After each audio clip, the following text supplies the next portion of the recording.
Excusez-moi, Monsieur le Ministre, Mesdames les Présidentes, Monsieur le Vice-président, Madame la Secrétaire, Mesdames et Messieurs les rapporteurs, mes chers collègues, je vais vous présenter le rapport que j'ai eu la chance de réaliser en deux parties.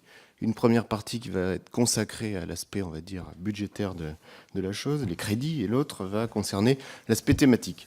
S'agissant des crédits, je vais revenir essentiellement sur les évolutions les plus remarquables que j'ai pu noter dans les programmes 174 et 345. Le programme 174, je vous le rappelle, concerne donc l'énergie, le climat et l'après-mine. Deux rapporteurs se sont déjà intéressés à lui.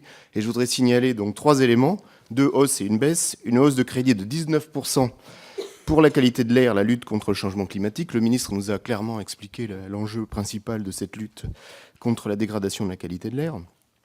Deuxième point, une hausse de 10% des crédits pour la politique de l'énergie en lien avec les nouvelles missions que sont la programmation pluriannuelle de l'énergie et la sécurisation des barrages. Et quant à la baisse, il s'agit d'une baisse qui est structurelle de 8% des crédits de la gestion de l'après-mine en raison de la diminution tendancielle des bénéficiaires des prestations sociales versées aux anciens mineurs et à leurs conjoints survivants.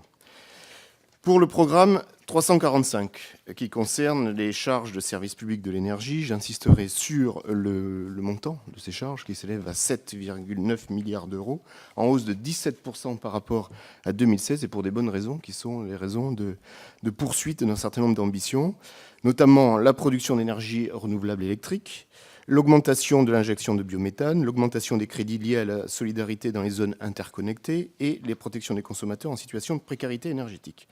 Je ne formulerai pas d'avis particulier sur les deux cases qui me concernaient, la transition énergétique et le financement des aides, le FACÉ. Sur la partie thématique, qui me semble être importante à regarder d'un peu plus près, le sujet que j'ai choisi concernait la digitalisation du monde de l'énergie. Alors, les conditions temporelles de réalisation de ce genre de rapport pour avis font que on est obligé de se concentrer sur l'essentiel étant ici de dégager les quatre enjeux principaux liés à cette digitalisation du monde de l'énergie. Le premier, c'est la production massive d'informations et la circulation de ces informations, qui permettent de connaître beaucoup plus précisément à la fois les productions et les consommations. Eh bien, cette circulation massive d'informations procure un certain nombre de bénéfices. Elle permet une planification stratégique des sujets climat, air, énergie. Elle permet une certaine forme d'aménagement du territoire, la rénovation énergétique des bâtiments et la lutte contre la précarité énergétique. Malheureusement, force est de constater qu'aujourd'hui, cette production et cette circulation d'informations est largement sous-exploitée par rapport à ce qu'elle pourrait être et le gisement de valeur qu'elle représente. Le deuxième enjeu concerne l'efficience accrue des infrastructures et des services énergétiques, pour trois raisons. La première, la digitalisation facilite la gestion des infrastructures. Nos capteurs sur les différents outils de production améliorent les rendements, procurent une meilleure prévision des productions d'énergie et puis permettent d'anticiper les défaillances. Deuxième levier, l'optimisation des réseaux qui deviennent de surcroît intelligents, les fameux smart grids. Avec la digitalisation du monde de l'énergie, on a aujourd'hui la possibilité de réaliser un dimensionnement plus économe de ces réseaux-là, évitant les stratégies passées qui étaient des dimensionnements précautionneux pour éviter les surcharges lors des périodes de pointe. Troisième levier, ça concerne les consommateurs, des bénéfices pour les consommateurs de deux ordres, l'efficacité et la sobriété. L'efficacité, cette digitalisation leur permet de disposer d'équipements qui consomment mieux l'énergie, et la sobriété, les services associés aux données, leur permettent d'éviter certaines consommations. Troisième enjeu, la nécessaire sécurisation des infrastructures et des données. Les deux points étaient plutôt positifs, celui-là est un point de vigilance. Cette circulation d'informations nécessite une vraie réflexion sur la sécurisation de tout ce système-là.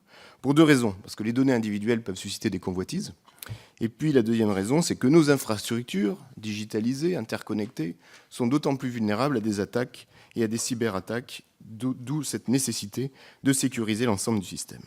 Le quatrième enjeu concerne un fort potentiel de développement économique et d'emploi, avec une France qui dispose déjà d'atouts, des gestionnaires de réseaux qui sont présents historiquement et leaders en Europe sur ces marchés-là, et un écosystème foisonnant avec la French Tech, un tissu de start-up, des pôles de compétitivité et des approches partenariales du sujet qui sont une façon intéressante de regarder le sujet. Malgré tout, il reste un certain nombre de besoins de compétences et de formation, et surtout de savoir capter et fidéliser les compétences lorsque, en face, on a une attractivité plus forte, notamment en termes de salaire auprès des GAFA, notamment. Alors, pour terminer, vous avez tous compris qu'il y a un certain nombre d'enjeux essentiels avec cette digitalisation du monde de l'énergie. Et pour pouvoir se saisir de ces enjeux-là, il y a des précautions qu'il va falloir respecter. Elles sont au nombre de 4 et je termine avec ça. Une gouvernance des données qui doit être construite autour de tiers de confiance, une meilleure prise en compte des enjeux de la cybersécurité, je vous l'ai dit, l'accompagnement des acteurs économiques, l'équité des territoires et des points de vigilance en termes d'autoconsommation. Je n'ai pas le temps, mais c'est un sujet, monsieur le ministre, sur lequel j'attire votre attention, sur évitons une généralisation massive de l'autoconsommation qui détruirait l'équilibre économique de nos réseaux. Je vous remercie. Merci beaucoup, monsieur Bollot.